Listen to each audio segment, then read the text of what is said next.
Nah, kemudian kita masuk ke seri ketiga ataupun seri terakhir kita di pembahasan pengantar perpajakan itu, yaitu SPT, surat pemberitahuan. Nah, jadi apa itu SPT? Jadi SPT adalah surat yang digunakan wajib pajak untuk melaporkan penghitungan pajak, penghasilan harta objek pajak, ataupun kewajiban pajak lainnya yang disebutkan dalam peraturan undang-undang perpajakan. Nah, di dalam SPT ini uh, itu berkaitan di dalamnya terkait dengan penghasilannya, cara perhitungan pajaknya. Nah, adapun harta dan objek pajaknya itu menganut di dalam SPT itu. Nah, adapun fungsi dari SPT ini yaitu bagi wajib pajak PPH, yaitu ada pembayaran sendiri, kemudian ada namanya bukan objek pajak, nah ada namanya harta dan kewajiban. Nah, jadi teman-teman, artinya pembayaran sendiri ini, ya jika ketika kita sudah memotong pajak, ketika kita sudah memotong pajak, misalkan kita jadi karyawan nih teman-teman, kita sudah dipotong pajaknya gitu.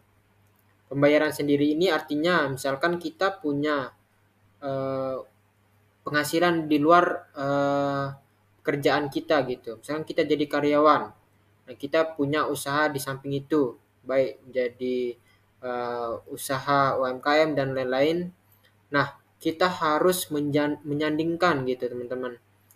Uh, Apakah pembayaran semua pajak dari penghasilan itu sudah dibayarkan atau belum gitu. Makanya kita harus ada namanya pembayaran sendiri gitu. Kemudian yang kedua ada namanya bukan objek pajak.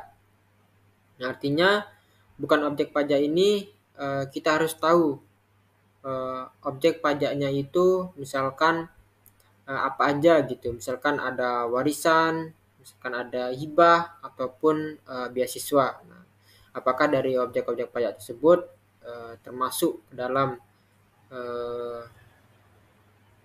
di SPT gitu.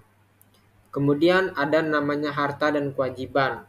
Nah, harta dan kewajiban ini artinya misalkan kita punya penghasilan dan utang gitu. Misalkan penghasilan kita segini, tetapi utang kita lebih besar.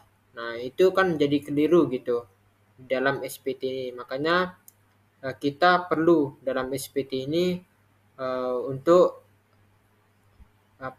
untuk kita menyandingkan berapa sih penghasilan kita, jangan-jangan utang kita lebih besar daripada penghasilan kita gitu. Nah, adapun fungsi SPT yang kedua adalah bagi PKP, penghasilan kena pajak. Nah, bagi PKP ini ya umumnya badan ya. Nah, ada namanya pengkreditan PM dan ada namanya pembayaran PPN. Nah, di dalam wajib pajak bagi PKP ini, di dalam kreditan PM, pajak masukan. Nah, ketika misalkan perusahaan melakukan transaksi, nah di sana kan perusahaan melakukan transaksi otomatis misalkan mengeluarkan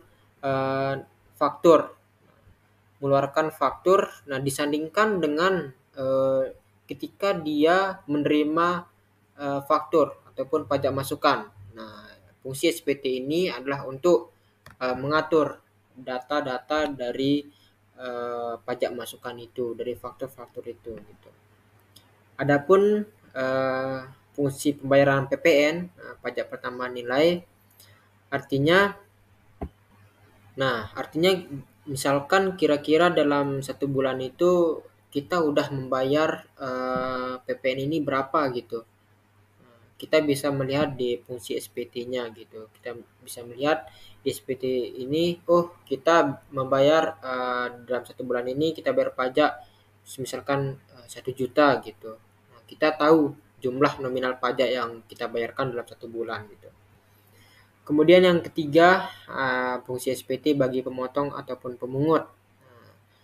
Ya tentunya bagi pemotong ataupun pemungut pajak, yaitu untuk mempertanggungjawabkan pajak yang dipotong ataupun dipungut gitu.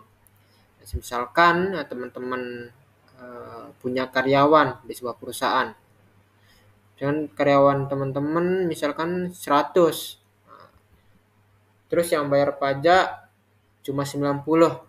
Nah, kan yang 10 ini kan kita nggak tahu nih dia udah bayar pajak atau belum gitu. Makanya kita lihat di fungsi SPT ini biar apa yang menjadi pembayaran pajak di kantor teman-teman sudah dilaksanakan dengan sesuai gitu. Misalkan 100 karyawannya ya harus 100 yang membayar pajak gitu. Jadi harus balance antara siapa yang melakukan apa gitu. Nah, adapun jenis SPT ini teman-teman, yang pertama SPT tahunan orang pribadi dan SPT tahunan badan namanya. Nah, jenis SPT tahunan orang pribadi ini ada namanya formulir 1770, ada namanya 1770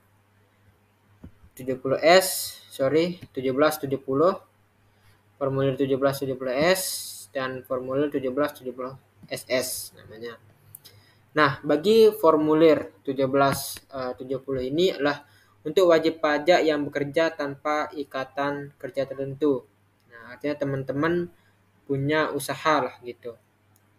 Nah, untuk 1770 SS ini adalah untuk pribadi dengan penghasilan kurang atau sama dengan 60 juta gitu. Jadi misalkan teman-teman punya penghasilan kurang dari 60 juta, ya teman-teman